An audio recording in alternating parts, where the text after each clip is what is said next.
خلوت میں کیے گئے گناہ پوشیدہ تو رہتے ہیں مگر ان کا خمیازہ دنیا اور آخرت میں بھگتنا پڑتا ہے۔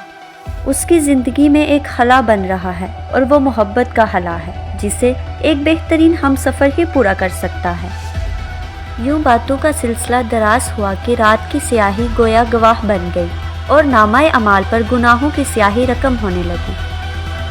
قتل کی وجہ اب صرف دشمنی تک محدود نہیں رہی، یہ ہوس کی آگ سے بڑھتی ہوئی درندگی میں ڈل چکی ہے۔ آخر تم کب تک یہ ڈرامہ کرو گی؟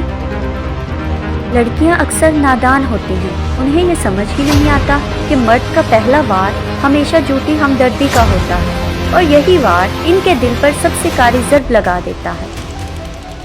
کیا کوئی دل بھی کھول سکتا ہے؟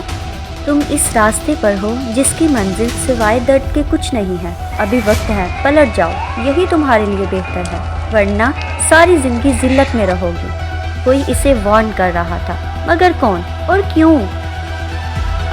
یہ دستور دنیا، کسی پر کیا گیا اندھا یقین دھوکہ بن کر ہی لوٹتا ہے۔ وہ غلط نہیں تھا، وہ مجھ سے محبت کرتا تھا۔ فاتحہ صحیح کہتی ہے، انسان کی اصلیت وہی ہے جو وہ چھپاتا ہے۔ میں نے خود کو اپنے ہاتھوں سے برباد کیا، کیا مجھے بھی اللہ سے معافی مل جائے گی؟ میں گناہ کرنے میں حد سے تجاوز کر گئی۔ مشعل نے پوری قوت سے اپنا ہاتھ چھڑایا اور ایک بھرپور تھپڑ اس کے رخسار پر جڑ دیا۔ آئندہ میرا ہاتھ پکڑنے سے قبل 1000 بار سوچنا۔